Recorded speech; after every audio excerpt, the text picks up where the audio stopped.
Salam sejahtera. Oke. Selamat pagi, Bu Selamat Maura. pagi, Ibu. Pagi, Senang Bu. sekali melihat Bapak-bapak dan Ibu-ibu ada di sini. Semoga semua dalam keadaan sehat ya. Ini saya akan sharing lah ya mengenai apa sih sustainability risk management. Sebentar. Mel, saya kok nggak Ya, bisa Bu. share ya? Sudah all participant, Bu. Coba. Sudah sebentar ya, coba. Ya. Oke, nah hari ini kita akan banyak membahas seputar ini ya. Jadi kalau yang namanya kita tahu risk, kita tahu opportunity. Nah, mereka itu tidak pernah benar-benar ada yang 100% gitu ya. Di dalam risk itu selalu ada terselip opportunity gitu. Jadi mereka itu kayak sibling lah, kayak saudaraan gitu. Kita lanjutkan ya. Nah, apa sih yang dimaksud dengan sustainability risk ya? Sustainability risk atau disebut juga dengan ESG risk itu adalah risk yang berasal dari eh, impact dampak dari ESG yang ada saat ini atau prospektif ESG factor gitu ya. Nah, jadi misalnya itu adalah risiko yang timbul dari main activities dari perusahaan atau suatu institusi. Nah, biasanya dia itu kemudian materialize melalui tradisional kategori seperti uh, financial risk diantaranya yaitu credit risk, kemudian ada market risk, ada operational risk, dan ada reputation risk and etc. gitu ya. Nah, eh, kenapa sih kita perlu membahas ini? Karena perusahaan sekarang ini mendapatkan external pressure. Kalau misalnya perusahaan, apalagi perusahaan yang mereka itu memiliki foreign investor. Nah, foreign investor ini mereka sangat menekankan pentingnya faktor-faktor ESG ini dimasukkan atau diincorporate ke dalam strategi bisnisnya perusahaan. Kemudian bagaimana internal governance-nya diatur, kemudian mereka pengen lihat bagaimana sih risk management framework-nya. Nanti lebih panjangnya lagi kita akan bahas. Nah, definisi ini saya ambil dari European Banking Authority. Oke. Nah, ini saya kutip dari WBCISD. eh, kita mulai dengan Sustainability Risk Management Framework. Jadi, em, apa sih ini dia saya ambil dari Deloitte ya. Apa sih frameworknya Sustainability Risk Management ini? Jadi, yang pertama kita harus ngelihat core value dari bisnis kita. Ya, kita lihat dalam corporate strategy itu dia harus ada yang namanya value driver, kemudian internal environment dan external environment-nya apa value proposition-nya, kemudian bagaimana governance-nya. Nah, yang sangat ditekankan di sini adalah bagaimana caranya supaya di dalam value driver tadi kita memasukkan komponen-komponen SDGs yang kira-kira paling relate sama perusahaan kita atau sama institusi kita gitu ya. Kemudian dari situ kita bahas kemudian risk exposure-nya. Ini saya tidak akan menjelaskan eh, risk secara detail karena nanti sesinya jadi panjang banget. Jadi saya agak-agak sedikit berasumsi nih. Jadi Bapak dan Ibu kurang lebih sedikit memahami mengenai risk management gitu ya. Nah, risk exposure-nya apa? Exposure risk kita itu bisa dari sisi strategik, bisa dari sisi operation, reporting, compliance, and cyber. Nah, kemudian ini kita bisa terekspos dari sisi sini gitu ya. Yang paling simpel aja misalnya dari sisi cyber ya, data hacking gitu, dihack gitu perusahaan. Kayak misalnya kemarin kasus dari BSI gitu ya, datanya dihack, kemudian mereka klaim bahwa mereka memiliki data semua nasabahnya BSI, kemudian mereka meminta ganti rugi. Nah, itu itu exposure risk kita gitu. Kalau ini banking itu risk exposure-nya mereka salah satunya itu. Nah, dalam kemudian perusahaan merespon, perusahaan harus mendesain setelah dia tentukan exposure-nya, bagaimana sih dia harus mendesain responsnya.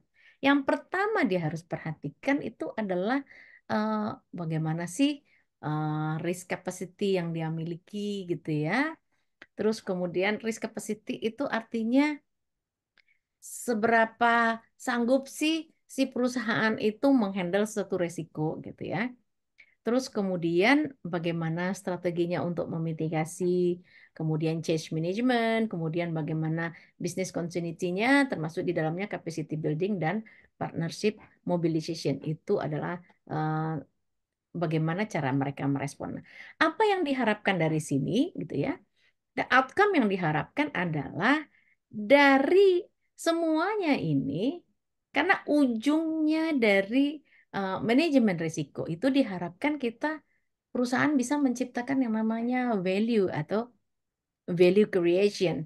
Nah, kemudian ada value protection. Bagaimana dia value for people and value for money. Dan kemudian perusahaan mulai mengukur kinerjanya mereka bukan hanya dari sisi finansial saja, tapi mereka juga sudah harus mengukur kinerja mereka berdasarkan ESG atau kita kenal dengan ESG performance. Di dalamnya bagaimana dari sisi environmental, social, and governance gitu ya. Kemudian eh, dari sisi environmental misalnya yang kita bisa lihat ini ESG metriknya dari sisi lingkungan ada emisi gas rumah kaca, bagaimana intensitas emisi dan seterusnya.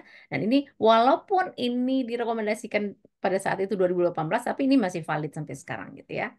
Terus kemudian dari sisi sosial, bagaimana CEO pay ratio-nya, gender pay ratio, turnover, diversity, bagaimana praktek anti diskriminasi dan seterusnya. Kemudian dari sisi governance, ada board diversity, independence, collective bargaining, dan seterusnya. Oke. Nah, ini adalah 6 tahapan bagaimana menginkorporatkan itu tadi si uh, sustainability risk management itu di dalam perusahaan. Ini tahapan-tahapannya gitu ya. Tadi sebenarnya sudah dijelaskan. Ini adalah bentuk uh, langkah-langkahnya. Nah, value drivernya tadi sudah, kemudian kita masukkan ke bisnis model kita. Based on the value driver, kita masukkan ke bisnis model dari sisi internal, resources-nya apa, capabilities-nya apa, bagaimana corporate culture di dalam perusahaan ikut mempengaruhi lingkungan internal, kemudian dari sisi external environment, eh, bagaimana kemudian ada test environment, civil society, dan eh, macro forces. Jadi eh, bagaimana faktor-faktor dari luar yang mempengaruhi perusahaan gitu ya. Kemudian value proposition bisnis model kita apa? Apakah kita eh, quality, apakah kita dari sisi cost gitu ya, cost leadership. Nah, terus ada choice, kemudian ada profitability-nya, apakah dari sisi revenue atau cost structure. Nah, governance-nya kita lihat mulai dari board of director-nya, audit committee-nya, kemudian ada C-suite. C-suite ini adalah eksekutif-eksekutif yang expert di bidangnya, kemudian ada business unit dan people. Nah, ini kurang lebih sama sama yang tadi gitu ya, dari sisi risk exposure. Setelah kita incorporate, kita masukkan ini ya 17 SDGs gitu di dalam strategi kita. Kemudian kita analisis eh, dari sisi risk exposure-nya, baik ancamannya dan opportunity-nya. Eh, risk kita itu skala dampaknya seberapa, impact scale-nya, kemudian kemungkinan terjadinya akan seperti apa, kemudian vulnerability skill-nya kita apa, kemudian apa yang kita akan prioritaskan gitu ya. Dan seterusnya sama seperti yang tadi gitu ya. Dari sisi performance, bagaimana achievement, effectiveness, efisiensi, dan reliable reporting. Nah, ini semua, ini sebenarnya kenapa saya sampaikan ini tidak terlalu detail, karena ini bukan suatu tahapan yang harus diikutin oleh perusahaan, tapi paling tidak ini adalah gambaran yang diberikan kalau suatu perusahaan ingin mengalainkan SDGs itu di dalam sustainability risk management, dalam risk management mereka gitu ya. Nanti kita akan bahas lebih lanjut eh, di tahapan yang berikutnya. Nah, kita tahu dan Anda semua tahu karena saya rasa ini semua adalah Anda sudah mengikuti CRS dan CSRE ya. Jadi tiga pilar sustainability ada eh, Anda tahu ada environment, ada social and governance. Nah, climate risk itu ada yang akut gitu ya. Ada yang kronis. Nah, kalau yang akut risk ini dia fisikal, ada yang transition dan ada other risk. Yang fisikal, yang akut itu yang begitu dia terjadi dia langsung bur gitu ya. Artinya nggak bertahap. Seperti misalnya yang terjadi kemarin di Demak, kita ada banjir yang besar. Itu kan nggak pakai banjirnya nggak pakai kecil-kecil dulu dia langsung besar gitu ya. Kemudian gelombang panas, kemudian topan badai, kebakaran hutan gitu. Itu salah satu adalah dampak-dampak dari perubahan iklim. Nah, kalau kronis ini dia bertahap, pelan-pelan, tapi lambat laun dia akan dampaknya akan katastrofik gitu ya. Misalnya apa? Chronic risk itu adalah meningkatnya peningkatan suhu bumi gitu. Kemudian precipitation itu bagaimana ya ada termasuk di dalam precipitation itu adalah hujan, ada salju gitu ya. Jadi curah air yang turun dari langit. Nah, kalau di negara 4 musim itu mereka kenal dengan nama hail. Hail itu dan di Bandung juga sering terjadi rasanya ya. Eh, Hail itu adalah butiran-butiran es kecil ya gitu yang jatuh dari langit. Jadi biasanya ditandai dengan udaranya tuh panas, tapi tiba-tiba suhunya itu terasa dingin. Nah, dalam situasi seperti itu nanti nggak lama kemudian hail itu akan turun. Lumayan juga kalau kena kepala ya. Nah, biasanya bunyinya cukup keras itu kalau atapnya seng. Nah, kemudian si chronic risk ini dia juga akan mempengaruhi produktivitas pertanian tentu saja karena dia akan menyebabkan terjadinya kekeringan pada lahan gitu ya. Extreme weather, kalau hujan kalau terjadi curah hujannya tinggi sekali, kemudian kalau dia musim keringnya panjang, lama dan kemudian cuacanya sangat panas. Nah, kemudian terjadi juga peningkatan permukaan laut ya, sea level rise. Jadi, mm, salah satu pemerintah juga mengatakan bahwa karena Jakarta ini terancam banjir gitu ya, maka perlu untuk kemudian mengantisipasinya dengan pemindahan ibu kota ke IKN. Gitu. Nah, nah, climate risk yang berikutnya itu adalah ini masa transisi gitu ya. Eh, ada yang namanya technological changes. Nah, technological changes ini eh, sekarang ini kan lagi following the Paris Agreements gitu. Maka mm, perusahaan-perusahaan, jadi setiap negara itu mendapatkan target untuk pembatasan berapa sih maksimum emisi karbon yang mereka boleh untuk keluarkan gitu ya. Nah, target dari negara itu diturunkan ke perusahaan. Nah, perusahaan kemudian harus berupaya bagaimana caranya supaya emisi karbon yang mereka lepaskan ke udara itu berkurang karena mulai dari 1 Januari 2025 akan diberlakukan carbon tax. Nah, carbon tax ini akan diberlakukan terutama untuk sektor transportasi, bangunan, dan sektor-sektor yang berbasis lahan. Dan itu sudah diatur di dalam Undang-Undang Nomor 7 Tahun 2021, saya kalau tidak salah. Nilainya itu Rp30 per kilogram. Jangan khawatir, kecil Rp30 per kilogram. Jangan khawatir saudara-saudara, karena karbon itu dihitungnya biasanya dalam ton gitu ya. Jadi jadi perusahaan itu akan dikenakan pajak untuk emisi karbon yang mereka lepaskan. Nah, ini emisi karbonnya itu adalah CO2 ekuivalen gitu, karbon dioksida ya. Untuk mengantisipasi hal ini, terus kemudian berarti perusahaan tentu saja mulai memikirkan bagaimana caranya mereka misalnya mengganti aset-aset mereka dengan aset-aset yang tidak lagi berbahan fosil fuel gitu ya.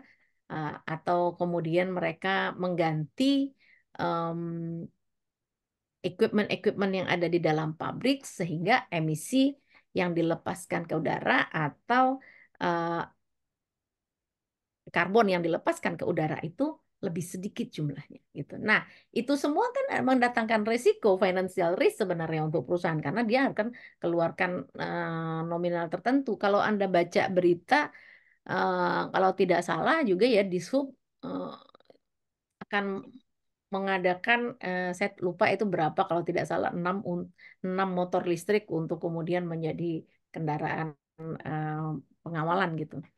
Nah, di samping transisi ini ada political transition, ada regulatory, dan ada legal changes. Nah, regulatory itu tadi saya sudah singgung, salah satunya adalah carbon tax. Kemudian ada changing market sentiments and stakeholder. Nah, stakeholder di sini, market sentiment di sini adalah eh, pasar itu sudah mulai menuntut perusahaan mengeluarkan produk-produk yang low carbon. Sementara dari sisi stakeholder, terutama dari sisi si pemegang saham gitu ya, mereka sudah mulai menuntut bahwa di dalam sustainability reporting perusahaan itu mereka tidak lagi hanya sekedar menampilkan eh, sisi environment, social and governance, tapi nanti berikutnya mereka sudah mulai minta secara spesifik gitu ya, apa sih dampaknya climate itu terhadap finansialnya si perusahaan. Nah, itu nanti kita akan bahas lebih lanjut. Nah, di masa transisi ini berarti juga akan ada reputational dan of course itu akan nanti ada legal risk. Kenapa ada legal risk? Karena perusahaan-perusahaan yang tidak lagi concern sama environment, mereka akan berhadapan dengan tuntutan hukum. Nah, itu saja. Begitu mereka berhadapan dengan tuntutan hukum, maka secara reputasi itu akan mempengaruhi si perusahaan. Nah, ada risk yang mungkin related sama operasional perusahaan adalah biodiversity, apakah itu water quality yang dipengaruhinya atau limbah yang dihasilkan, ya. Nah, dari sisi sosial risk ya ini hanya sekedar contohnya aja, dia ada working conditionnya apa, diversity, nah detailnya tadi sudah ada di depan ya. Kemudian ada social commitment yang bagaimana. Dari sisi governance risk, kita akan lihat bagaimana perusahaan memperlakukan praktek anti korupsi, bagaimana dia compliance-nya, kemudian bagaimana, apalagi kalau dia banyak berhubungan dengan uh, nasabah, ya, seperti insurance, um, bank gitu, financial institution terutama. Nah, ini data protection-nya mereka tuh bagaimana? Nah, kenapa sih kita harus mengalainkan resiko di dalam sustainability report kita, gitu ya? Ya, karena menurut survei yang dilakukan oleh World WBCSD ini adalah World Business Council Sustainable Development. Jadi dia mengatakan di dalam sustainability report yang dihasilkan oleh perusahaan tadinya, sustainability reportnya itu bahas yang sebelah kiri ini ya health and wellness sampai dengan biodiversity. Kemudian mereka membahas risk, tapi mereka sama sekali tidak menghubungkan antara si sustainability ini kemudian dengan risk yang mereka eh, identifikasi. Jadi nggak ada keterkaitan ya kayak seolah-olah mereka hanya berdiri sendiri. Itu 35% dari perusahaan yang reporting sustainability, yang mempublish sustainability report mereka. Kemudian Itu dari 35% nggak ada kaitannya. Nah, ada 57% yang mengaitkan ya. Jadi kita bisa lihat antara pollution and accidents dengan compliance risk, kemudian dengan climate change dan natural disaster gitu. Ada yang mengaitkan. Dan hanya 8% dari total reporting company yang kemudian benar-benar mengaitkan antara sustainability di dalam sustainability report mereka dengan risk yang mereka identifikasikan gitu ya. Jadi itulah sebabnya kenapa eh, perlu ditekankan di dalam sustainability report itu sekarang itu nggak sekedar melaporkan apa yang sudah kita lakukan secara environment, social, and governance, tapi sudah sudah harus dimasukkan sekarang faktor risk yang kita hadapi ya yang kita terekspos di situ terkait dengan tiga pilar tadi. Kemudian bagaimana perusahaan eh, mengantisipasinya dan of course kemudian yang dilakukan adalah memitigasinya, gitu ya. Nah, eh alignment yang paling sering ya ini yang greatest sector dengan greatest alignment biasanya adalah forest and paper. Jadi kalau di Indonesia pulp and paper gitu mungkin ya. Kemudian ada oil and gas, utilities dan seterusnya. Dan yang menengah ada F&B, logistik, sampai dengan service. Nah, yang paling sedikit alignment ya itu adalah trading, IT, apa dan seterusnya. Ini based on survei yang dilakukan WBCSD tadi. Oke, kemudian uh, akhirnya, tapi ini akan mengantarkan, Bu, kenapa ini datanya 2015? Iya, ini akan mengantarkan ke cerita yang berikutnya gitu ya. Jadi pada saat itu setelah kemudian dilakukan survei, maka kita bisa lihat ya, ada growing paradigm ya, ada kebutuhan yang meningkat non-financial information. Jadi kalau dari 2014 saja ada peningkatan 64% kemudian menjadi 80%. Kemudian bagaimana fokus ya yang sharpen fokus on potential stranded asset due to ESG factor itu mulai terjadi peningkatan yang sangat signifikan juga. Bagaimana performance-nya juga diukur based on ESG. Ini semua terjadi peningkatan ya. Jadi uh, ada tuntutan bahwa tidak cukup hanya sekedar financial information, tetapi non-financial information sekarang juga memainkan peranan yang penting. Nah, ini adalah dari survei yang dilakukan, ini adalah persepsinya bahwa risk management practice itu enggak tidak diadres, tidak dibahas dengan cukup di dalam sustainability risk. Ya, kemudian ada kegagalan untuk memanage sustainability risk yang bisa mengakibatkan yang berdampak pada financial performance. Banyak yang setuju gitu ya. Dan seterusnya banyak yang enggak mengungkapkan dengan cukup dengan baik eh, bagaimana sustainability risk itu terhadap shareholders gitu dan manajemen tends to view sustainability risk itu as less likely and less impactful on a company's performance.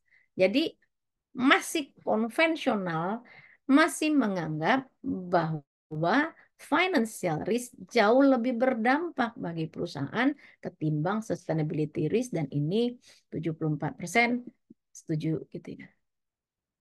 Nah, terus kenapa sekarang kita ini? Karena survei dan research sudah banyak yang membuktikan bahwa perusahaan-perusahaan yang meng-alignkan strategic bisnis mereka dengan sustainability factors, itu mereka mendapatkan increased attention di terutama dari sisi investor, regulator, dan customer. Nah, nanti saya akan bahas lebih lanjut tentang investor ini. Kemudian organisasi-organisasi besar di dunia, multinational companies gitu ya, eh, mereka itu sekarang aktif sekali mencari perusahaan-perusahaan yang melaporkan ESG risk mereka dan mereka cenderung akan atau ingin berpartner dengan perusahaan yang mereka sebut sebagai ESG ready companies. Jadi mereka lebih prefer untuk melakukan kolaborasi, join dengan perusahaan-perusahaan yang seperti ini. Nah, kalau perusahaan ingin mendapatkan stakeholder trust, kepercayaan dari stakeholder, mereka ingin menjadi organisasi yang resilient, dan mereka ingin mendapatkan return yang tinggi, maka faktor-faktor sustainability ini atau CESG factor ini uh, udah mulai harus mereka masukkan di dalam strategi bisnis mereka. Nah, kalau tidak, hanya masalah waktu saja sampai perusahaan itu kemudian hancur. Saya ingin cerita sedikit ya sebelum bahas ini. Saya pengen refresh sedikit dengan uh, Anda semua pasti tahu dengan body shop ya, terutama ibu-ibu nih.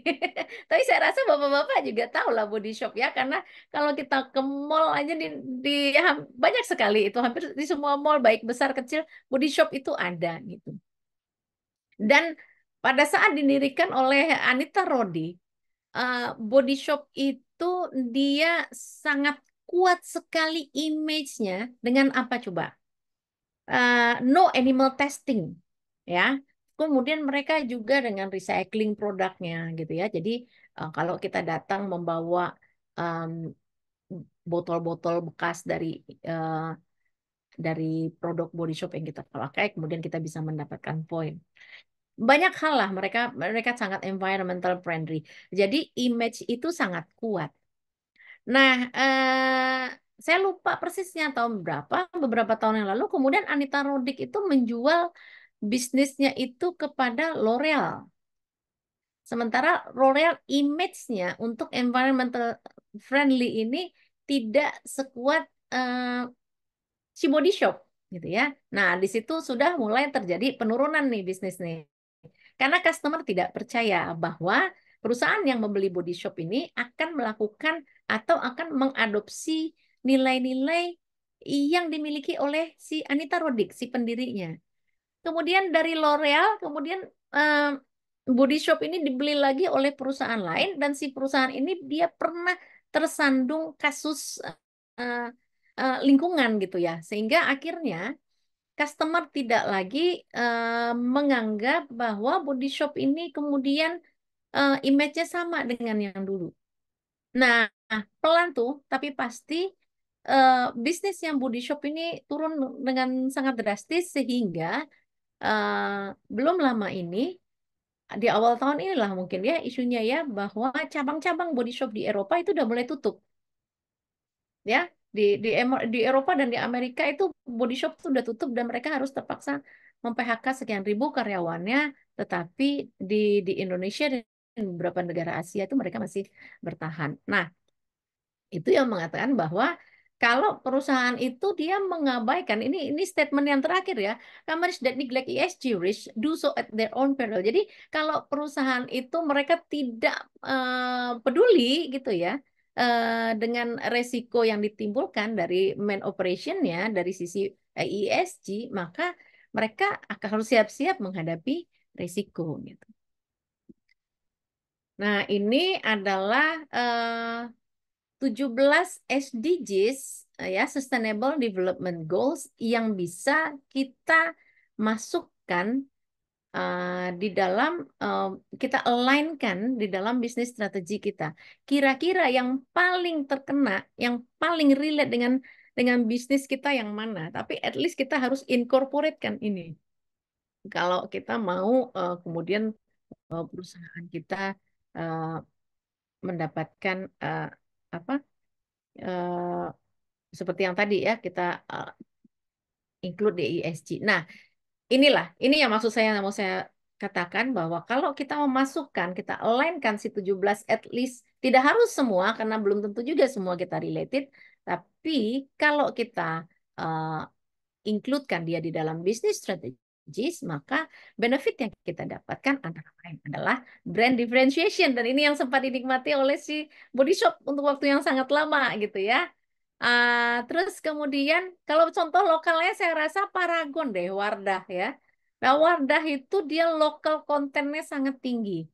Sehingga kemudian dia juga banyak melakukan hal-hal, dia juga em, banyak membantu mes- dari sisi sosial gitu.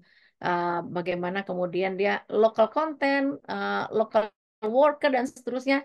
Jadi brand differentiation itu memberikan tambahan image positif bagi Wardah Paragon dari Paragon. Ada brand differentiation di situ. Dengan kita masukkan si 17 SDGs itu, mau others-nya, kemudian ada reputational risk mitigation. Jadi at least kita bisa mengurangi risiko reputasi. Ada innovation and market opportunity creation. Jadi benefitnya kita bisa menarik uh, attracting, engaging, and retaining talent ya. Seperti kita ketahui ya, milenial sekarang itu, milenial, kemudian Gen Z sekarang, mereka sangat peduli nih dengan perusahaan-perusahaan yang kita nggak bisa lagi sebut environmental friendly, jadi sudah masuk ke dalam ESG friendly. Jadi misalnya begini, eh, Amazon itu pernah tersandung kasus pekerja, upah pekerja gitu ya. Jadi mereka membayarkan upah pekerjanya itu di bawah standar. Sehingga kemudian em, ada gelombang protes yang dilakukan di UK. Mereka tidak mau menggunakan jasa Amazon karena Amazon ada kasus dengan workers dianggap tidak adil dan tidak mereka dianggap memeras keringat si si pekerjanya mereka gitu ya, sehingga eh, ada yang menolak untuk membeli. Nah, itu kan berdampak negatif pada perusahaan.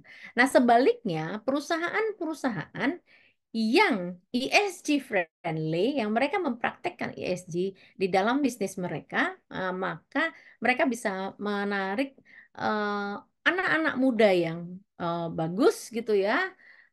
Kemudian mereka bisa mempertahankan talent itu karena ada anak-anak muda ini kadang mereka senang bekerja di suatu tempat karena merasa tempat itu atau perusahaan itu sejalan atau eh, sepemahaman dengan mereka gitu ya. Nah, dengan mempraktekkan ini kita juga bisa ESG ini kita juga bisa meningkatkan efisiensi secara operasional. Ya, kemudian ada yang namanya supply chain resilience. Kita bisa akses international investor atau international business partner. Kemudian kita bisa berpartner dengan international organization. Jadi international investor ini banyak sekali pengaruhnya terhadap perusahaan-perusahaan di Indonesia. Eh, Mereka kita sebut juga sebagai financial, kalau di dalam accounting mereka disebut sebagai em, institutional investor. Jadi ada perusahaan yang dia membeli saham. Nah, let's say ini adalah saham perbankan. Nah, di bank-bank di Indonesia ini ada sekian puluh persen yang dimiliki oleh si institutional investor itu tadi. Nah, si investor asing ini mereka menargetkan pada perusahaan, let's say ada satu bank gitu ya, bahwa kamu sudah harus mempraktekkan green financing. Nah, green financing ini artinya perusahaan hanya boleh, bank itu hanya boleh memberikan kredit kepada perusahaan yang prakteknya itu environmental friendly. Jadi, kalau misalnya perusahaan atau bank tersebut masih memberikan kredit kepada perusahaan sawit atau perusahaan perkebunan yang membuka lahannya dengan cara membakar, maka itu tentu saja sangat jauh dari yang namanya eh, praktek-praktek yang green gitu ya. Nah, bagaimana cara memastikan bahwa perusahaan makan memberikan kredit kepada perusahaan yang green ini? Si perusahaan tersebut kalau mereka mau berhutang kepada bank, maka mereka harus memiliki yang namanya green certificate. Dan ini kan nggak main-main, ini ada validasi eksternal di situ. Sehingga eh, kalau bank nggak mempraktekkan bagaimana? Si investor ini dia mengancam akan menarik investasinya dan let's say dia punya investasi 30% dan itu signifikan sekali bisa menggoyang keamanan modalnya si bank tersebut gitu ya. Nah, jadi tekanan-tekanan dari investor asing itu mempercepat terjadinya adaptability dari sustainability risk management atau ESG risk ini di dalam suatu institusi atau organisasi. Nah, tadi kita sudah bahas juga kalau perusahaan itu mempraktekkan ESG risk, kemudian memasukkannya di dalam sustainability report mereka, nah maka akan terbuka banyak peluang untuk berpartner dengan international organization. Nah, kita selesai dengan si sustainability risk management tadi ya. Artinya begini, lanjutannya apa? Enggak cukup hanya sekedar menampilkan yang namanya environmental, social, and governance saja, tetapi ada fokus yang lebih ditekankan lagi terkait dengan TCFD. What is that? Ini adalah Task Force on Climate Financial Disclosure. Jadi climate related, jadi di situ kita harus mendisclose gitu ya. Jadi perusahaan sekarang dituntut nih ya untuk saat ini di Indonesia ini belum wajib. Kalau sustainability report untuk perusahaan yang go public itu sudah wajib. TCFD ini belum menjadi kewajiban. Tetapi menurut saya ini hanya masalah waktu. Nah, ada perusahaan-perusahaan yang walaupun ini belum jadi kewajiban, tapi mereka sudah rilis reportnya beyond dari compliance. Jadi mereka itu salah satunya adalah karena tuntutan dari external investor tadi gitu ya. Jadi perusahaan mendisclose, jadi perusahaan mendisclose apa saja financial impact yang ditimbulkan dari climate related risk and opportunity. Jadi perusahaan dituntut untuk reportnya itu supaya lebih komprehensif, ada penekanan dari sisi keuangan, dan kemudian mereka karena report itu mereka harus balance, maka mereka harus mengcover sisi-sisi yang positif ataupun sisi-sisi yang negatif. Nah, mereka harus assess upside dari sisi yang positif, misalnya ada revenue-nya yang meningkat, ada return on investment-nya dari climate solution yang kemudian dihasilkan gitu ya. Tapi dari sisi lain perusahaan juga harus mendisclose increase cost ya, peningkatan cost yang terjadi. Bagaimana produksi berkurang? Bagaimana kemudian nilai aset menjadi berkurang? How come? Ya iya, kalau kemudian kita misalnya yang paling simpel saja, kendaraan kita semuanya adalah kendaraan yang berbahan baku bensin atau solar, aka itu adalah fossil fuel. Otomatis nilai aset kita ini eh, lebih rendah dibandingkan kalau kita memakai aset yang berbahan baku elektrik misalnya. Nah, ini ada contoh saja. Jadi ada 5 tahapan untuk climate related financial impact assessment and reporting. Jadi yang pertama adalah ini agak mirip lah sama tahapan dalam risk management proses ya. Jadi yang pertama kita harus identify dulu risk and opportunities-nya ya. Jadi apa potentially material climate risk and opportunities across the TCFD categories, dan itu yang kita prioritaskan. Jadi kita bikin list dulu atas risk dan opportunity yang timbul dari financial impact yang terdampak akibat climate ini. Kemudian dari situ perusahaan harus menentukan mana dari risk tersebut yang paling berdampak terhadap operasional perusahaan. Nah, kemudian developing impact and calculation pathway. Kita create impact and pathway-nya untuk yang di atas tadi, yang kita udah select tadi, yang kita udah prioritaskan. Kita dampaknya apa, kemudian bagaimana proses untuk mengantisipasinya gitu ya. Terus kemudian gathering relevant scenario and supply chain data. Jadi kita harus bikin climate skenario-nya, kemudian kita bikin time frame-nya yang terkait dengan risiko yang tadi gitu ya. Kemudian kita harus kumpulkan data-data dari eksternal, dari dari supply chain kita, dan kemudian bagaimana dampak yang ditimbulkan itu semua kita kalkulasikan. Terus eh, hitung deh itu tadi ya, sampai kita nanti bisa bikin risk map-nya sendiri untuk si financial impact untuk si climate TCFD ini. Dan kemudian kita integrasikan si climate consideration tadi ke dalam financial modeling dan financial statement.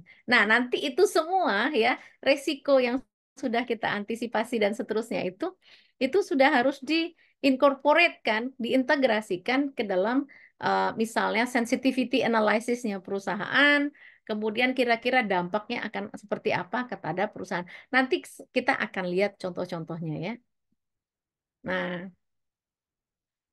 jadi kita tadi sudah bahas ya, ada transitional risk gitu, kemudian apa yang mempengaruhinya, terus kemudian eh, physical risk-nya apa, ada risk, ada opportunity-nya. Jadi ini transitional risk-nya, ini opportunities-nya, dari situ kita susunlah strategic planning, risk management. Nah, kemudian kita susun lagi financial impact-nya. Financial impact itu diukur dari 4 faktor ya. Eh, dari sisi revenue, ada peningkatan atau penurunan revenue atau tidak. Dari sisi expenditure, ya, dari sisi asset and liability, and dari sisi capital financing. Nah, financial impact ini nanti akan berdampak kemana, ya? Dia akan berdampak ke P&L kita kah, ke cash flow kita kah, atau pada statement of financial position. Nah, ini contoh pathway-nya gitu ya. Eh, risk atau opportunity ini ada kebijakan baru yang mensyaratkan adanya closure dari eh, gas plants gitu ya. Outcome-nya apa? Kita harus decommission di gas asset tadi. Ini karena teknikal banget ya. Ini saya kira-kira gas asset ini mungkin adalah aset-aset kita yang terkait dengan gas yang harus kita kemudian mungkin tidak dipakai lagi gitu ya. Sebelum tanggal expire-nya gitu. Nah, bisnis impact-nya apa?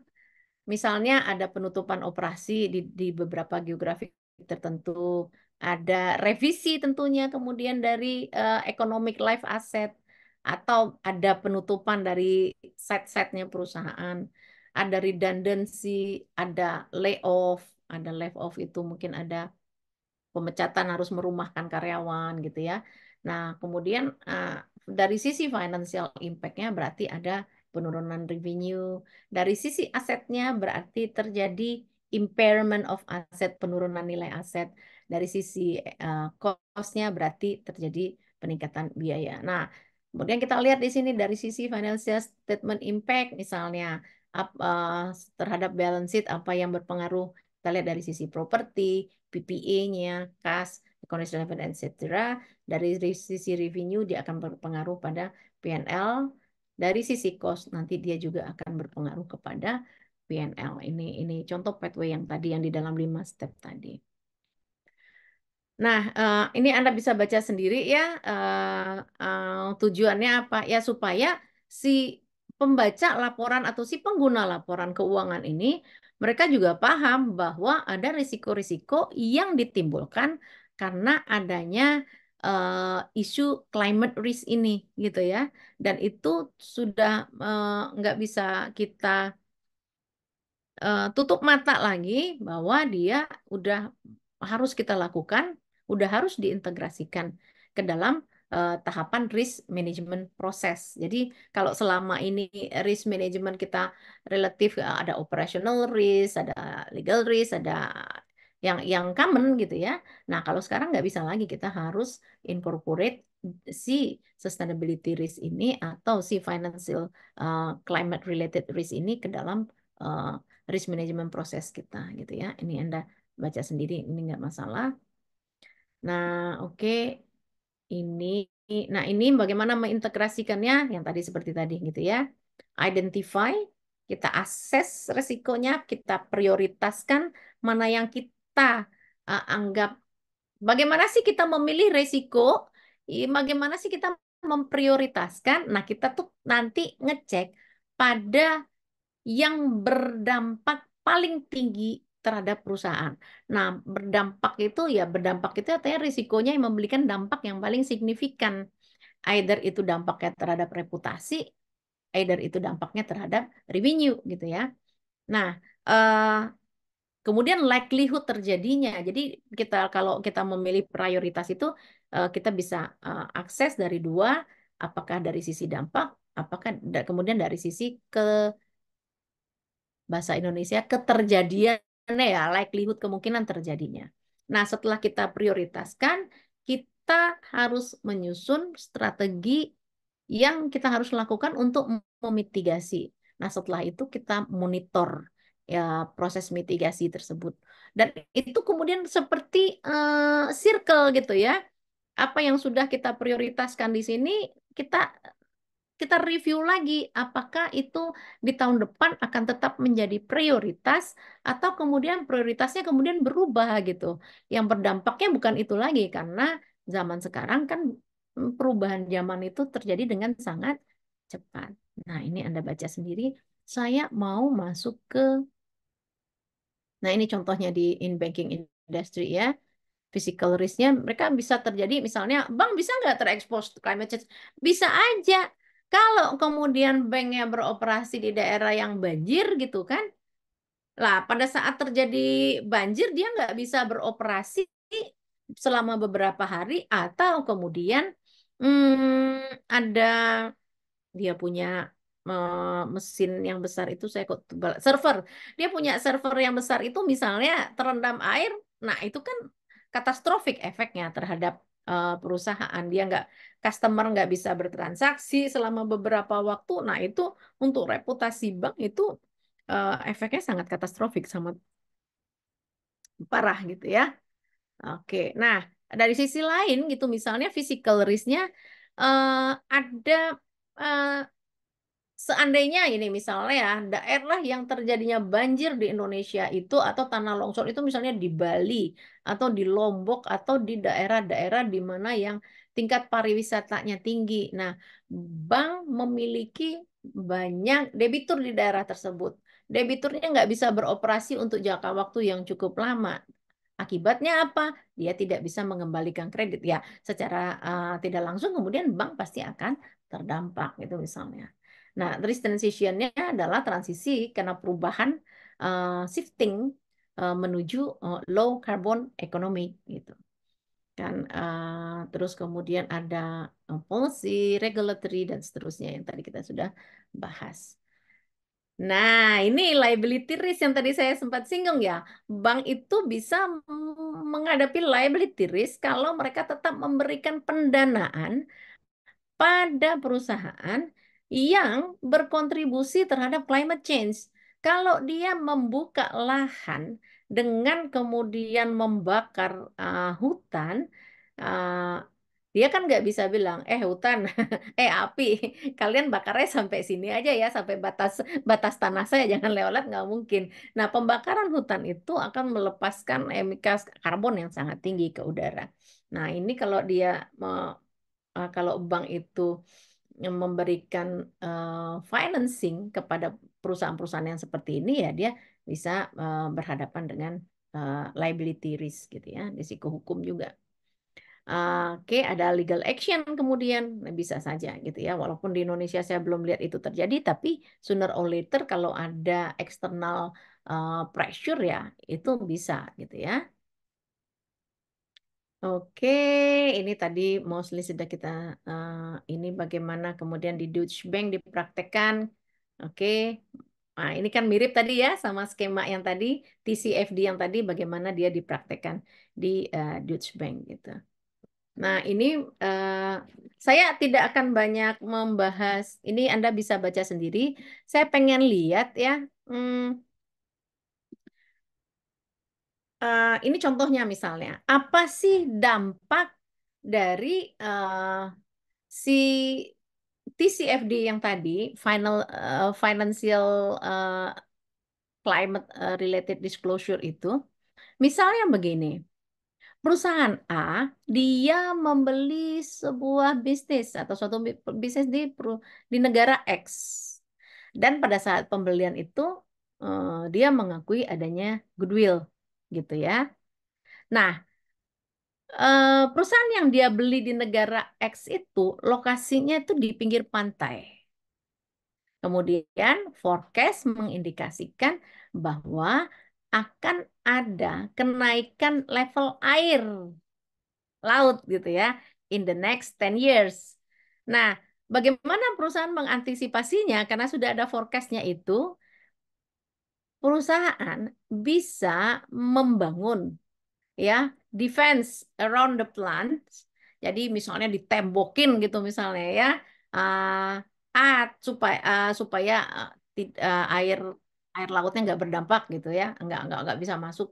Tetapi kan yang namanya laut kan luas ya. Seberapa luas dia mau memprotek apa pabriknya gitu kan?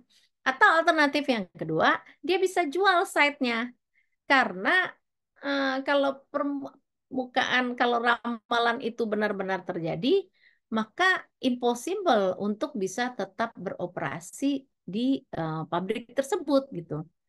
Sehingga ada potensi perusahaan akan mengeluarkan sejumlah uang yang besar untuk kemudian membangun lagi pabrik di tempat yang lain. Nah, perusahaan tersebut sih memiliki dia masih punya umur manfaat atau umur ekonomis untuk the next 10 years. Tapi untuk menjaga apa tapi perusahaan tetap harus mempertimbangkan atau eh, bagaimana cash outflow yang akan terjadi in the next 10 years itu tadi. Ya, either dia bangun tembok, either dia harus bangun pabrik di tempat lain. Nah, cost yang dia potensial akan keluarkan itu bisa mengakibatkan goodwill yang sudah dia peroleh dari pembelian tadi itu di impair. Nah, itu harus diungkapkan di dalam laporan sustainability report mereka. Jadi lebih spesifik sekarang ya tuntutannya. Oke. Nah, ini adalah contoh-contohnya ya. Saya tertarik dengan yang Indonesia punya nih. Nah, ini BRI. BRI ini baru banget ya. From Risk to Opportunity, TCFD Report on Climate Resilience ya. Nah, saya kasih timer untuk diri saya. Saya ngomong 1 jam aja. Kalau nggak, saya bisa ngomong panjang dan lebar. Oke, ini BRI punya report. Kita lihat. Menurut saya ini bagus banget reportnya ya. Jadi ini ada core element of TCFD. Oh ya, by the way, kalau Anda tertarik untuk mendalami TCFD ini, eh, kita di NCCR gitu, kita Anda bisa memantau kita ada apa namanya course untuk ini, termasuk di dalamnya mengenai apa IFRS S1 dan S2 ya ISSB yang dikeluarkan karena perusahaan sekarang sudah harus itu memasukkan faktor itu di dalam jadi ngukur karbon bagian dari mengukur karbon tadi. Jadi kalau S1 itu guideline-nya, yang S2-nya itu bagaimana kita mengukur apa emisi karbon yang kita hasilkan dan kalau S2-nya nanti emisi karbon yang kita beli dari orang lain. Nah, nanti akan ada S3 skop 3 ya. Skop 1, skop 2, skop 3. Nanti di skop 3 kalau itu udah keluar, nah kita bukan udah keluar ya. Nanti skop 3 tuh udah ada, cuman mm, susah agak complicated perhitungan dia sehingga belum ada eh, agak susah perusahaan untuk. Jadi yang kita beli yang di energi kita misalnya yang dibeli oleh orang lain, nah kita harus hitung atau yang digunakan oleh orang lain kita harus hitung gitu ya karbonnya gitu. Jadi Nanti kalau Anda ingin mendapatkan pelatihan ini, Anda bisa tanya-tanya ke NCCR. Nah, jadi di dalam TCFD ini salah satunya itu Anda perhatikan dari sisi governance-nya, strategi, risk management, and target. Nah, bagaimana kemudian di BRI itu dia climate change governance-nya, ya, Eh, bagaimana board oversight-nya, ya, terus kemudian bagaimana manajemen role-nya, terus kemudian ESG committee-nya, dia ada ESG committee, dia punya risk management committee gitu ya. BOD-nya juga ada di situ. Kemudian serius lah ini dibahasnya ya. Kemudian dia mengidentifikasikan ini salah satu praktek yang dilakukan oleh BRI ini. Ya, jadi climate related issue identification. Nah, sebenarnya kenapa ya? Kalau ada yang tahu nggak kenapa sih heboh banget sekarang mengenai kenaikan temperatur? Kenapa ada carbon tax segala? Kenapa kita peduli sekali dengan emisi yang kita dilepaskan ke udara? Karena begini, sekarang ini dunia concern sekali, Paris Agreement itu diantaranya concern sekali menekan supaya kenaikan temperatur itu tidak lebih dari 1,5. Karena once temperatur itu naik lebih dari 1,5, efeknya itu sangat signifikan akan terjadi ya yang tadi kita sebutkan itu bisa terjadi semua gitu. Ada kekeringan yang panjang, ada glacier yang mencair, permukaan air meningkat, ada penyakit karena menurunnya lapisan ozon, berarti berkurangnya kualitas air, berarti kemudian uh, panen panen terganggu, produksi pertanian terganggu, itu kemudian penyakit ya, penyakit-penyakit menular itu meningkat, kemudian ada wabah-wabah. Nah, itu semua akan terjadi jika tidak ada upaya untuk menahan laju peningkatan temperatur ini. Nah, itulah sebabnya kenapa ini effort untuk menahan laju peningkatan temperatur ini tuh sangat kuat digaungkan di seluruh dunia gitu. Nah, COVID-19 selama 2 tahun orang bekerja dari rumah, work from home, tidak banyak orang yang traveling, itu ternyata berdampak positif karena pada saat itu laju kenaikan suhu temperatur bumi itu nggak sampai dengan bisa ditekan, bisa dijaga di level 1,5 derajat kenaikannya gitu ya.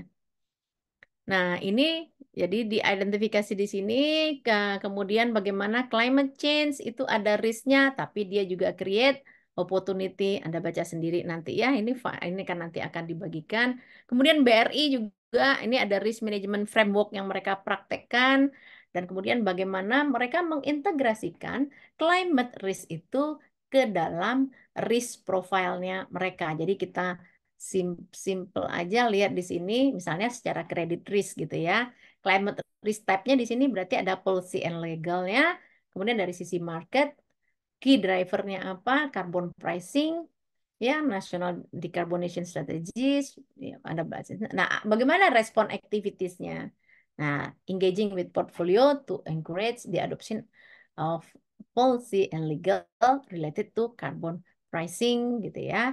Dan seterusnya. Nah, compliance-nya bagaimana? Jadi dia harus aktif, misalnya responsnya carbon neutrality strateginya, kemudian harus memperkuat global standar yang terkait dengan climate change framework gitu. Jadi untuk dari sisi market mereka develop green banking product and service in accordance yang sesuai dengan regulasi. Nah, saya nggak akan bacakan itu satu persatu. Nanti Anda kalau tertarik Anda baca sendiri bagaimana Vodafone juga sudah memasukkan TCFD ini di dalam report mereka gitu ya. Ini Vodafone ini perusahaan telekomunikasinya UK kalau nggak salah ya.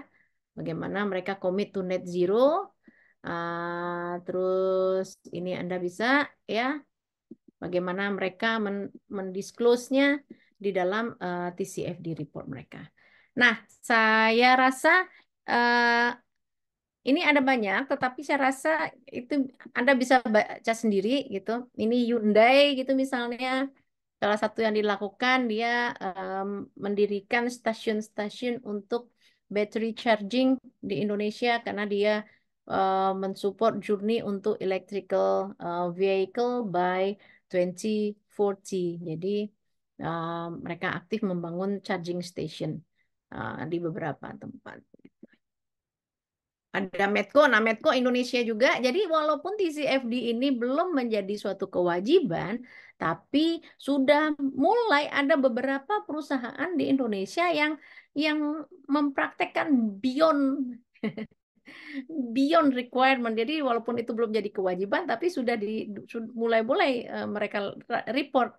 Kenapa? Ya salah satu penyebabnya adalah tuntutan dari international investor gitu ya, yang mensyaratkan bahwa mereka harus mengungkapkan itu di dalam sustainability report mereka. Jadi demikian Mbak Amel, saya kembalikan kepada Mbak Amel. Kita mungkin akan lebih bergairah kalau mendengarkan tanya jawab gitu ya. Saya belum buka kolom chat, tapi mostly semua bertanya mengenai absensi. Absen. Jadi Iya, kalau ada bapak-bapak dan ibu-ibu yang ingin bertanya, say let's send raise hand saja. Kalau saya bisa jawab, saya jawab. Kalau tidak nanti kita apa? Saya pending jawabannya. iya. Oke, Baik. silahkan. Ya, baik. Terima kasih Ibu Nora untuk pemaparannya. Ini kita langsung buka aja seksi Q&A ya Bapak Ibu ya.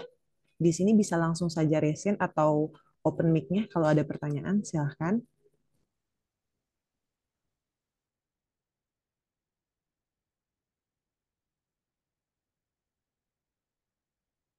Ada pertanyaan Bapak dan Ibu?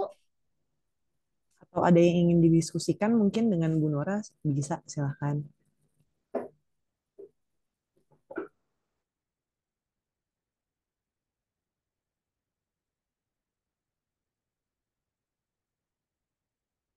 Ah, oke.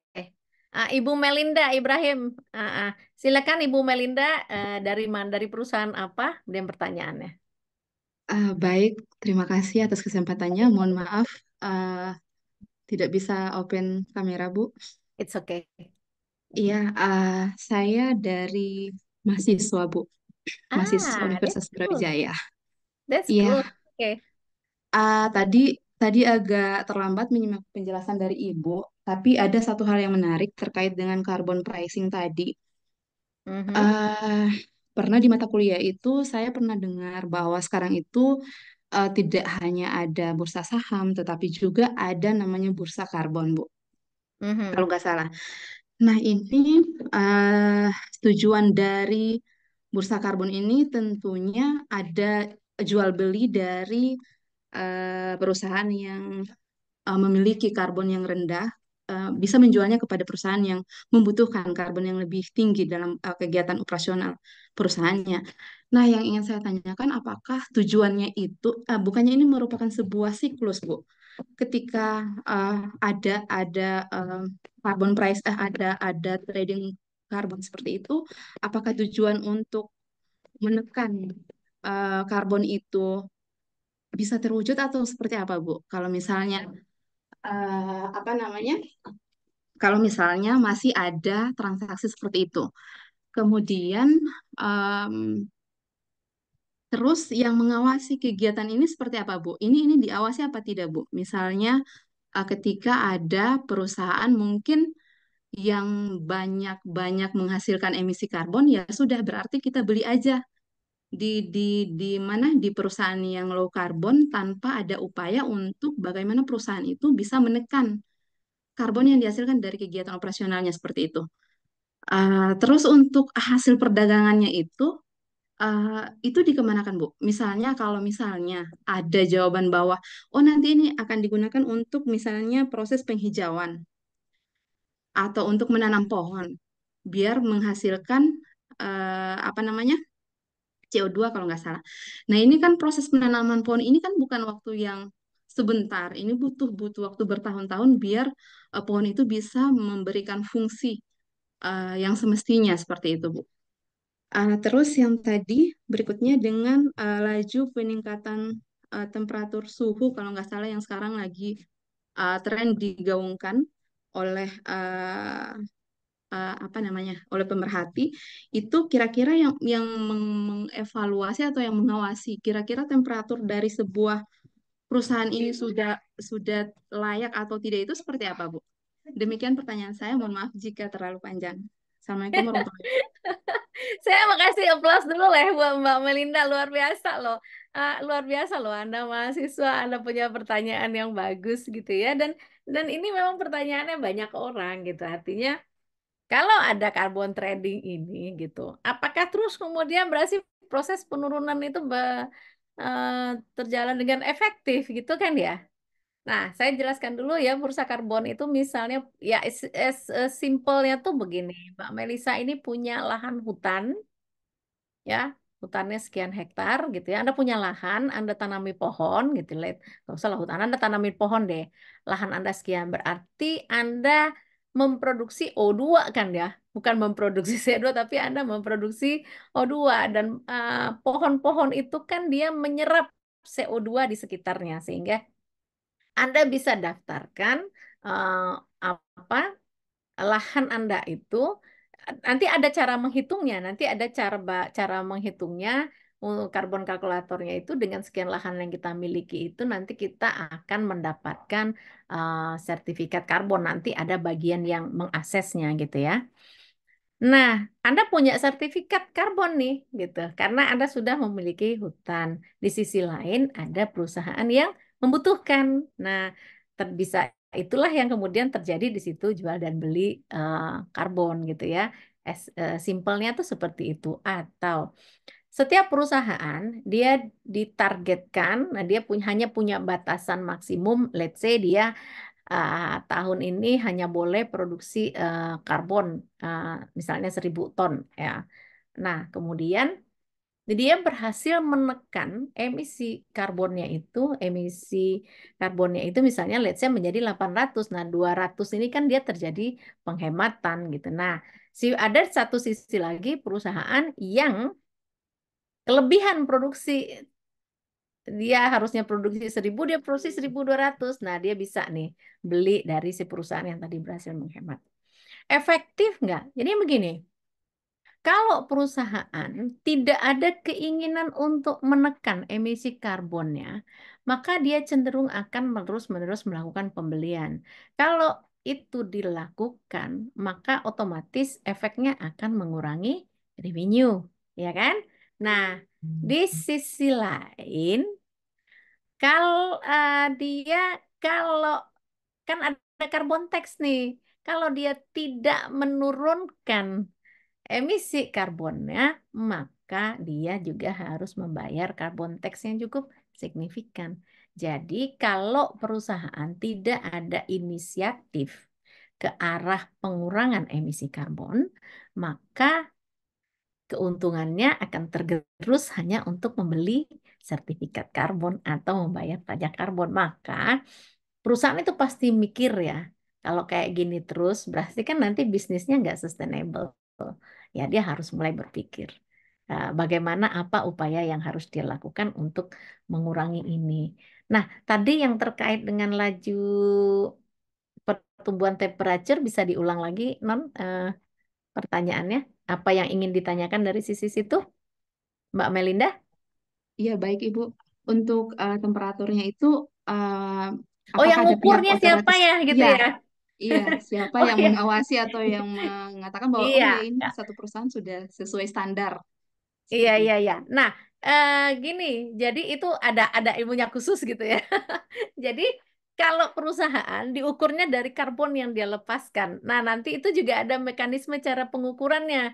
Ya, mesin yang dia gunakan, transportasi yang dia gunakan, bla bla bla, dari penggunaan listriknya, dari penggunaan transportnya, dia belinya itu bagaimana prosesnya, suppliernya bagaimana dan seterusnya. Itu semua nanti ada penghitungannya, Mel.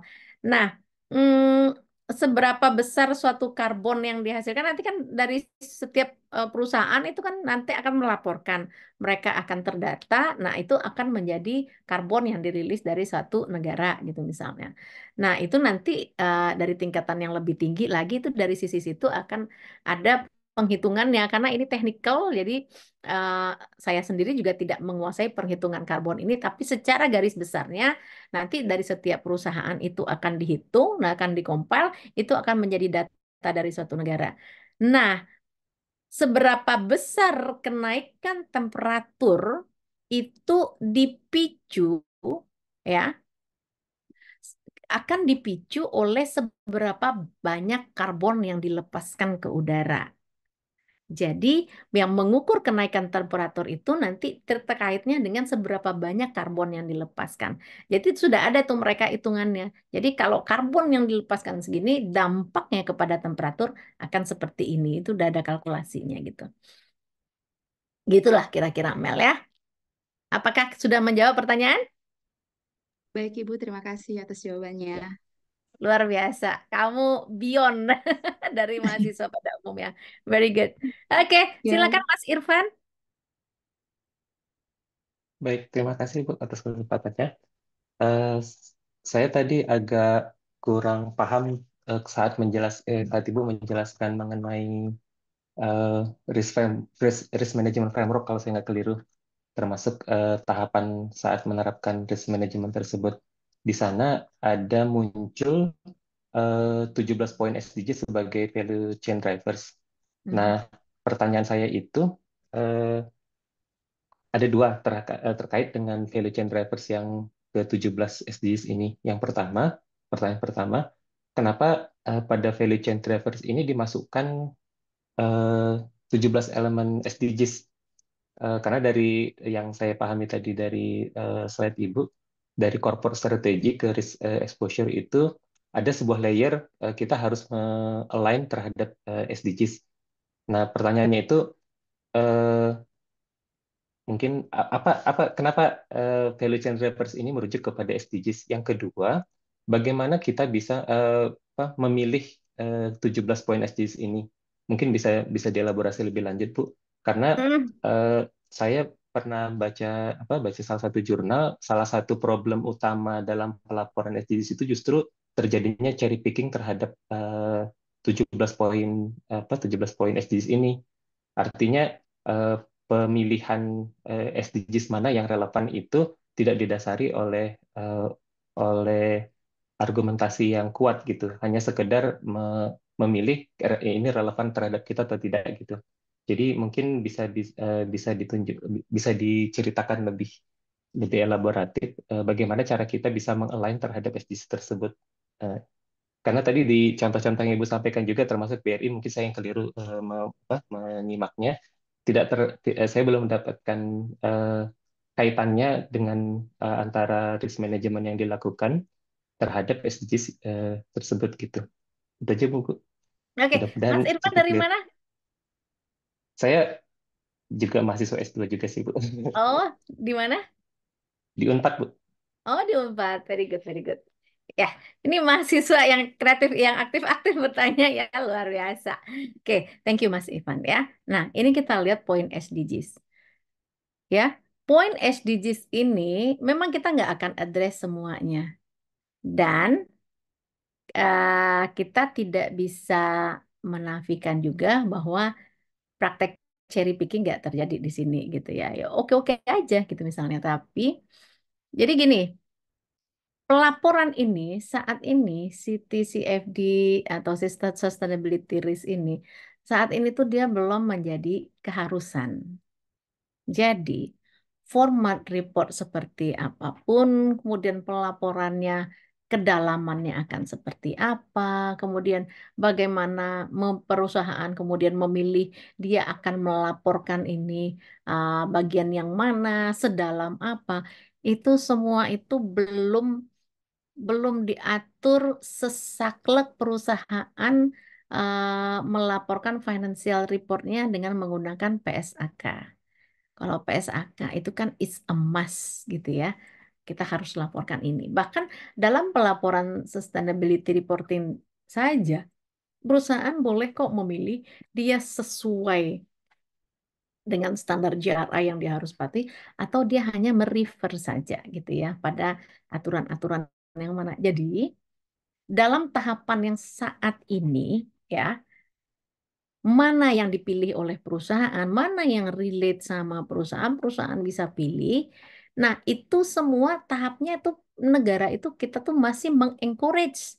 Karena yang melaporkan dengan yang tidak melaporkan itu prosentasenya masih gapnya masih jauh banget. Sehingga belum ada tuntutan bahwa harus sini ya. Akan tetapi, terus gimana Bu menilai kualitasnya? Nah, di dalam sustainability report ini, ya, proses pemilihan nanti nanti nah saya sarankan nih Anda ikut nih ya nanti kalau kalau Anda punya waktu Anda ikut deh pelatihan CRA ya yang diadakan di NCCA. Jadi pada saat perusahaan memutuskan ingin memilih topik mana yang akan dilaporkan yang dianggap punya dampak yang paling signifikan dari operasional perusahaan, dia harus menjelaskan proses pemilihannya. Ya, jadi harus di-explain kenapa dia pilih misalnya nih ya, climate action atau kemudian decent work and economic growth kita saya pilih itu. Kenapa saya pilih itu? Dan kita nggak mungkin pilih satu, kita bisa mungkin pilih beberapa dari SDGs ini dari 17. Nggak mungkin kita pilih ke semuanya gitu ya, tetapi kita bisa pilih beberapa di antaranya. Tetapi apapun yang kita pilih, yang perusahaan pilih, perusahaan harus jelaskan bagaimana proses pemilihannya, kenapa dia dipilihnya gitu ya. Itu harus dijelaskan, dikaitkan dengan main operasional bisnisnya perusahaan sehingga paling tidak bisa menjustifikasi kenapa dia memilih itu. Jadi itu lagi ya, Mas Irfan ya, bahwa di tahapan pelaporan sustainability ini tahapnya masih encourage ya. Walaupun sustainability report sendiri untuk perusahaan TBK itu sudah wajib, tetapi kalau Anda lihat kedalaman setiap perusahaan melaporkan itu berbeda-beda dan belum ada sanksi, belum ada apa di situ gitu ya. Ah, tetapi kualitinya itu nanti ditentukan.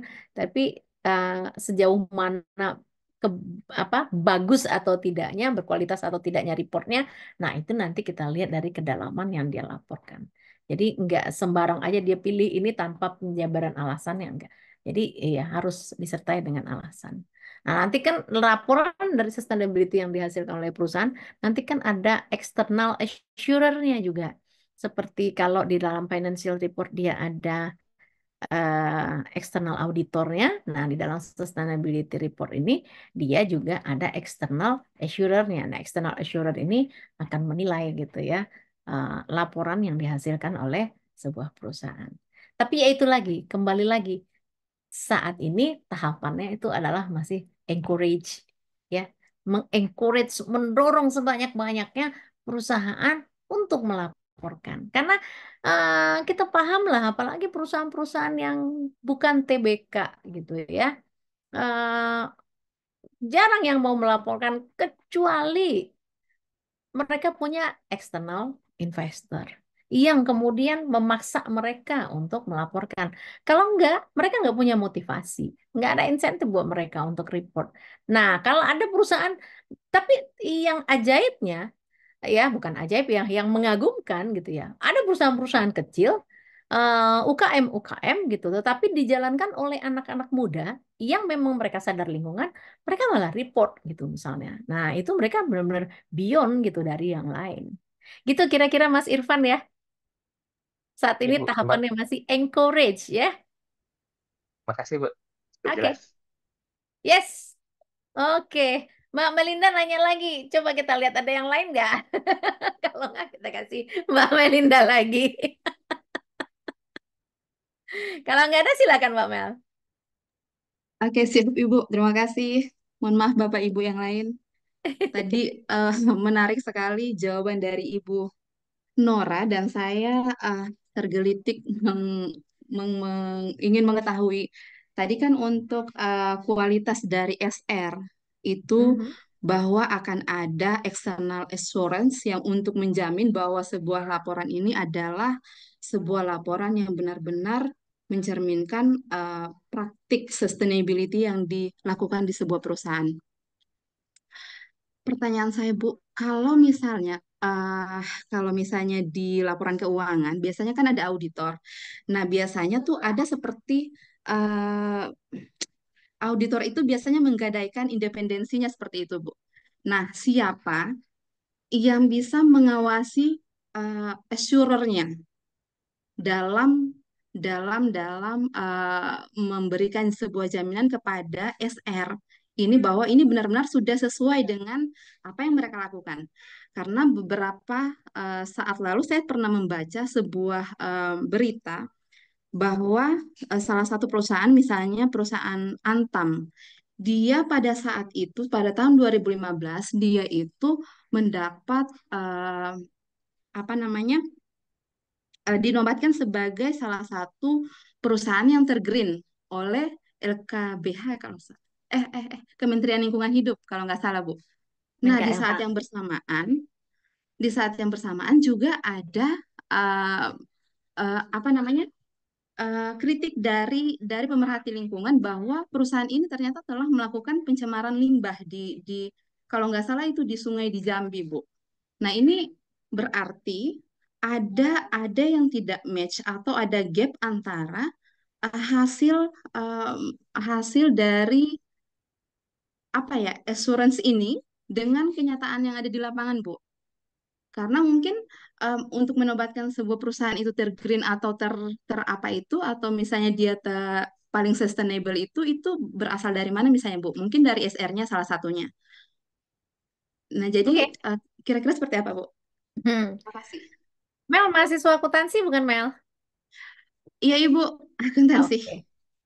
Kalau eksternal auditor mengakses laporan keuangan perusahaan, dia berpedoman pada apa? Standar, Bu. Standar akuntansi ya. Iya, Pada PSAK ya. iya, Oke, rujuk. Jadi udah sesuai PSAK atau belum? Nah, berarti oke. pada saat external assurance mengakses laporan sustainability-nya perusahaan, dia berpedoman pada apa? GRI misalnya, Bu. Iya, salah satunya adalah GRI. Dia disusun sudah sesuai belum dengan GRI? Begitu kan ya? Oke. Nah, Anda sering nggak mendapati berita ada perusahaan yang bahkan sudah diaudit sebagai apa namanya? Pokoknya wajar tanpa pengecualian gitu kan? Iya. Ternyata nggak lama kemudian dia berkasus. Itu Big Four loh yang ngaudit gitu. Ada nggak? Ada nggak? Di Indonesia loh terjadi. Sudah Banyak, Bu, diaudit. biasanya kasusnya seperti itu. Banyak. Ya. Nah, karena apa? Karena eh, yang dilakukan oleh assurance pada saat dia mengakses atau menilai sustainability reportnya perusahaan, dia akan melihat reportingnya itu tadi di compare dengan standar yang dimiliki, standar yang dirujuk gitu ya. Nah, baru sampai situ saja. Tetapi apakah kemudian itu akan ada em, apa namanya ternyata dalam prakteknya ini kemudian ternyata dia melepaskan limbah yang kemudian belum layak untuk dilepaskan ke tanah gitu misalnya atau mencemari perairannya penduduk gitu sumber airnya penduduk. Nah, itu memang belum belum apa ya? Belum sampai ke situ kayaknya kalau dia sampai mengakses pada praktek dan seterusnya gitu. Jadi memang kalau kita lihat eh, di Indonesia di kita gitu ya, itu belum cukup perusahaan sudah mau pakai external assurance saja udah bagus. Itu yang pertama. Kemudian sedalam apa external assurance yang diberikan itu baru sebahas kesesuaiannya dengan standar. Nah, lebih lanjut dari itu, akses dari operational bisnis yang segala macamnya, rasanya external assurance-nya belum ada wewenang untuk sampai menilai lebih lanjut gitu ya. Kecuali dia memang kasat mata terjadi pada saat pelaporan itu dibuat. Tetapi kalau dia terjadi setelah pelaporan, itu beda case lagi. Gitu ya Mel ya. Jadi sama halnya lah. Kalau perusahaan sudah diaudit oleh eksternal auditor, kemudian setelah itu kemudian terjadi sesuatu yang ya ya itu itu memang masih bisa. Dan siapa yang kemudian menilai si external assurance untuk sustainability report ini? Saat ini nih belum ada, seperti misalnya belum ada ya, belum ada yang kemudian bahwa external assurance ini tuh harus harus ada di bawah siapa. Itu sampai sekarang tuh negara belum memutuskan, karena lagi-lagi tahapannya itu adalah menghimbau sebanyak-banyaknya orang untuk kemudian membuat sustainability report eh, dengan kualitas yang kemudian masih beragam-ragam, tapi at least sudah mulai ada awareness, sudah mulai ada kesadaran. Tetapi kalau dia perusahaan TBK, tuntutannya lebih tinggi, yaitu mereka harus ada external assurance-nya gitu. Nah, external assurance-nya ini sampai sejauh ini dia ada di bawah apa, siapa yang ini, itu belum diatur sampai negara. Gitu ya, Mel ya? Baik, Ibu. Terima kasih atas jawabannya. Kita masih panjang lah perjalanannya. Kamu nanti salah satunya nih, ya. Kalau kamu tertarik, kamu kayaknya punya minat di sini. Nanti kamu Siap, bisa salah Ibu. satunya jadi assurance. Nah, siapa tahu di Oke. zaman kamu nanti ada banyak perubahan ya. Oke, Siap, amin, Ibu. amin. Terima Oke, kasih. ada pertanyaan lain? Kita sampai jam berapa, Mel? Boleh lewat lagi Bu kalau masih ada yang mau nanya atau diskusi. Oke, Mm-mm. silahkan. Kalau masih ada yang mau bertanya, silahkan. Pak Jakobus kayaknya nih. Eh, Begini Bu, Bapak Ibu yang lain mohon maaf untuk bertanya saya. Begini, saya kan mengajar ini risiko, manajemen risiko itu. Selama ini kan belum pernah disampaikan adanya ini sustainability risk. Nah, apakah risiko-risiko selama ini yang kita pelajari itu kan semuanya sebenarnya juga bisa kalau terjadi kan mengganggu keberlanjutan perusahaan. Lalu sebenarnya dalam sustainability risk ini yang ditekankan yang mana supaya tidak tumpang tindih dengan risiko-risiko yang lain. Atau akhirnya juga misalnya perusahaan yang tadi tidak ada punya risiko tentang sustainability kan kena risiko reputasi misalnya atau risiko hukum. Nah, sebenarnya kan sudah juga dibahas dalam risiko-risiko yang lain. Lalu sebenarnya tekanannya apa seandainya kita memasukkan risiko sustainability sebagai salah satu pokok bahasa? Sebenarnya di mana gitu, Bu? Oke, oke. Iya. Ini kalau dosen yang nanya, pertanyaannya singkat tapi dalam ini Pak Iya, sebenarnya. iya gitu, Bu. Masih, Bu, ya. Keren Pak, ya bagus. Saya coba jawab ya Pak ya, tapi Iya, nanti iya, kalau Pak. pertanyaannya Iya, Bapak nggak puas, monggo diteruskan. iya. Nah, jadi sebenarnya tidak tumpang tindih Pak. Jadi ini menambahkan dari concern risk management yang selama ini kita sudah punya gitu. Nah, kita harus mengintegrasikannya dia dengan sustainability risk. Selama ini kan perusahaan tidak banyak mengadres resiko yang terkait dengan climate dan apa menganggap kemudian bahwa climate itu lebih kepada climate change itu lebih eh, itu urusannya perusahaan-perusahaan tambang gitu kan, itu urusannya perusahaan-perusahaan yang em, apalagi namanya pokoknya yang terkait dengan ekstraksi hasil bumi gitu lah. Kayaknya perusahaan kita tuh nggak terdampak, tapi yang nggak begitu Pak gitu. Jadi kayak misalnya banking gitu ya, eh, eh, bank itu kalau kemudian ada dia berdampak nggak pada climate risk? Iya. Kalau misalnya terjadi kekeringan yang panjang, ya Pak, nggak terjadi kekeringan yang panjang gitu. Kemudian debitur-debiturnya adalah pengusaha-pengusaha yang bergerak di bidang agri. Kira-kira apa dampaknya? Mereka tidak sanggup melunasi hutang. Efeknya apa? Kredit macetnya tinggi. Perusahaan akhirnya terdampak nggak, Pak? Terdampak. Nah, apa yang bisa dilakukan? Ya, dia harus memberikan uh, apa dia harus menekankan lagi kepada si debiturnya tadi supaya dia mulai mengakses risk yang terkait dengan climate. Karena itu nanti akan berdampak kepada perusahaan. Unilever misalnya, Indofood misalnya. Kan kelihatannya ini hanya perusahaan food and beverage and gitu ya Pak, manufacturing gitu ya yang terkait dengan makanan. Nestle misalnya, atau kalau di Indonesia susunya apa? Susu Bendera gitu. Nggak tahu Bendera itu brand kita apa enggak, yang susu Bendera SGM lah yang benar-benar lokal. Kalau terjadi misalnya kekeringan, akan berdampak pada apa? Pada rumput. Rumput akan berdampak pada apa? Makanan sapi. Makanan sapi berkurang, kemudian panjang, Pak. Dampaknya itu panjang gitu ya. Terus kemudian kalau perusahaannya bergerak di bidang apa? Misalnya dari sisi kesehatan gitu, atau dari kalau kita beroperasi eh, iklim yang kering berkepanjangan akan mempengaruhi banyak hal, termasuk di dalamnya ada air, termasuk di dalamnya. Kemudian kalau misalnya ya kekeringan panjang lagi-lagi, atau kemudian terjadi longsor, banjir dan seterusnya, itu mengganggu supply chain nggak Pak?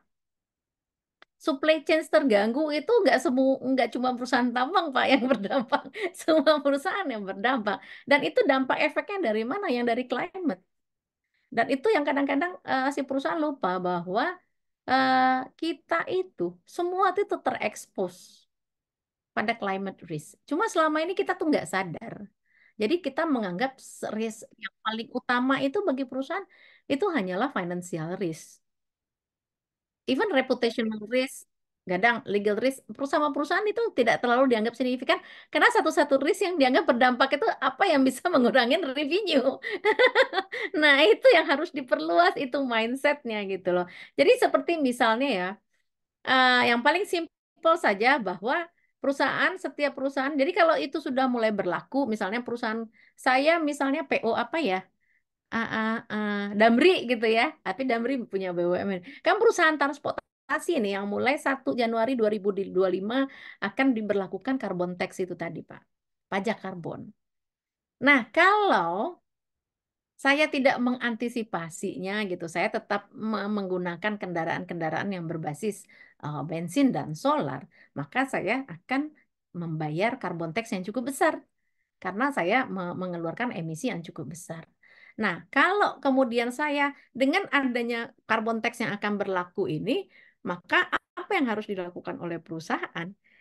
Ya, mulai kan harus merubah asetnya ya, Pak ya, mengkonversi asetnya. Nah, itu kan salah satu kita terekspos dengan climate, dengan policies dan regulasi ya, Pak ya. Ya, itu tadi yang dampak dari TCFD itu tadi juga gitu loh. Jadi uh, itu Pak kira-kira penjelasannya. Jadi dia tidak overlap, tetapi dia melengkapi. Berarti gini Bu ya, berarti perlu ditambahkan satu lagi, kan selama ini kalau ya risiko-risiko itu nggak ada, nah risiko sustainability berarti sekarang ditambahkan itu Bu ya. Nah, itu Pak tugas kita sebagai dosen. Kita yang mensosialisasikan kepada mahasiswa gitu ya, bahwa ada ini yang baru nih gitu. Dan ini hanya masalah waktu aja untuk kemudian dia diberlakukan. Nah, biasanya yang terkena yang berlaku duluan itu adalah di perusahaan-perusahaan yang TBK dulu gitu. Nanti dia akan meluas. Gitu ya, Pak. Terima kasih Terima Bu. kasih loh, Pak. Pertanyaannya bagus sekali. Terima kasih Bu. Ada lagi pertanyaan dari yang lain? Baik, ini ada Bu yang lewat chat. Oh, lewat chat. Oke, Iya, saya lihat dulu. dari Pak Slamet Sarwono. Ya, kayaknya Pak Slamet tidak bertanya, hanya mengkonfirmasi, mensupport ya, bahwa relevan gitu ya, bahwa kasus financial statement yang wajar tanpa pengecualian itu, tapi kemudian banyak diungkap oleh KPK bahwa ternyata korupsi di sana-sini gitu. Jadi perlu penekanan bahwa kantor pemerintah seperti KLA perlu memahami juga tentang GRI. Iya, betul Pak. Saya rasa KLA juga ini kok, mereka sangat update kok dengan perkembangan GRI. Oh, mereka juga yang banyak dari KLH juga yang ikut training di kita ya, Mbak Amel ya, di NCCR gitu mengenai GRI. Oke, terima kasih Pak Slamet untuk ininya, untuk diskusinya. Ada yang lain? Ada yang lain yang masih ingin bertanya?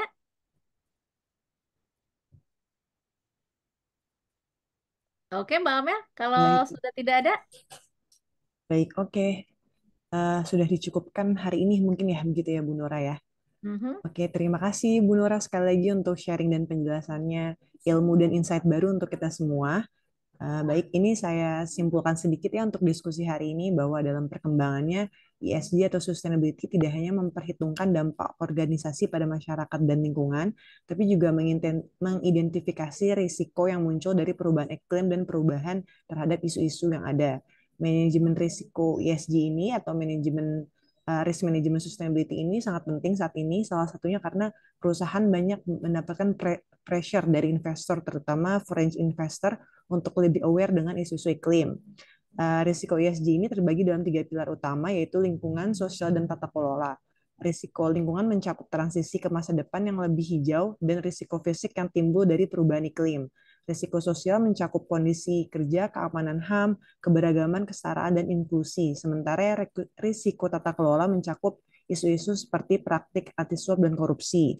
Selain itu, tidak cukup sekedar menampilkan environment social government saja, namun saat ini ada fokus yang lebih ditekankan lagi, yaitu TCFD, di mana perusahaan harus mendisclose financial dari climate related risk and management-nya. Di Indonesia sendiri TCFD belum suatu kewajiban, namun sudah ada beberapa company yang sudah membuat TCFD ini karena kembali lagi dari permintaan French investor. Baik, sekali lagi terima kasih Ibu Nora untuk pemaparannya hari ini. Sebagai informasi Bapak Ibu bahwa materi presentasi hari ini dan sertifikatnya akan dikirimkan melalui email setelah acara. Baik, terima kasih Bapak Ibu yang sudah Terima berpartisipasi kasih hari semuanya. ini.